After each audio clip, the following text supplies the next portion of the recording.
Jangan lupa subscribe YouTube channel Metro TV News dan jangan lupa nyalakan notifikasinya.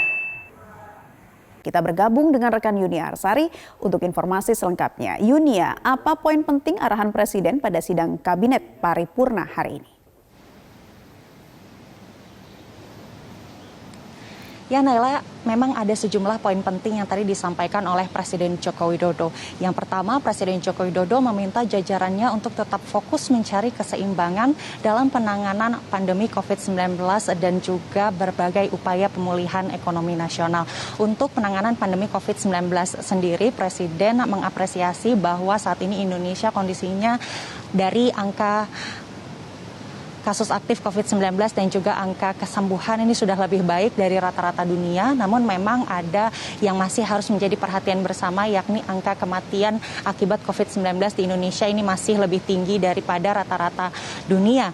Dari Indonesia sendiri ini angkanya masih berada di antara 3,3%, sementara untuk angka kematian dunia ini sudah mencapai angka 2,5%. Karenanya inilah yang harus terus ditekan agar seluruh wilayah di Indonesia bisa menekan angka kematian serendah-rendahnya. Sementara itu untuk pemulihan ekonomi nasional sendiri, Presiden Joko Widodo mengingatkan bahwa untuk kuartal keempat 2020 agar seluruh kementerian dan lembaga ini bisa segera mempercepat belanja anggaran yang memang ini diharapkan bisa mencapai titik maksimal. Mengapa? Karena pemerintah sendiri ini sudah memperkirakan bahwa pada kuartal ketiga tahun 2020 pertumbuhan ekonomi Indonesia ini masih akan minus di kisaran 3%, sehingga diharapkan dengan percepatan belanja anggaran bisa tetap menjaga tren positif dari pertumbuhan ekonomi Indonesia, dan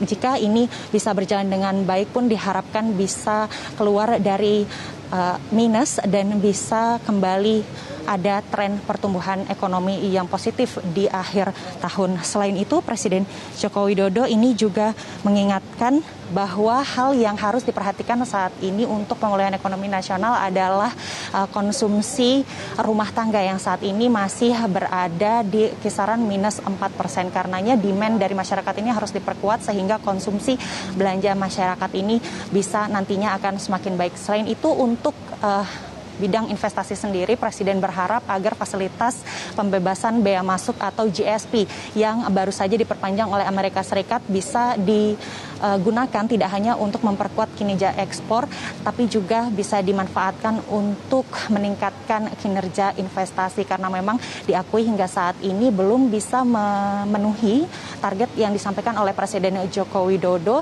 di mana minus dari investasi ini tidak boleh dari 5% atau tidak boleh lebih tinggi dari 5%, sehingga ini memang salah satu cara yang diharapkan bisa dioptimalisasi oleh jajarannya. Berikut adalah pernyataan selengkapnya dari Presiden Joko Widodo. Itu kita masih di angka 3,38%, rata-rata dunia berada di angka 2,5%. Ini yang patut untuk menjadi perhatian kita semuanya. Dan yang berkaitan dengan COVID, saya ingin menekankan sekali lagi hati-hati, karena ini di Eropa sudah muncul gelombang kedua yang naiknya sangat drastis sekali. Jadi jangan sampai kita teledor, jangan kita kehilangan kewaspadaan sehingga kejadian itu terjadi di negara kita. Kita bisa lihat angka-angka beberapa negara, Perancis melompatnya dari berapa ke berapa. Sementara demikian, Naila, kembali ke Anda di studio. Yunia Arsari melaporkan langsung dari Istana Negara.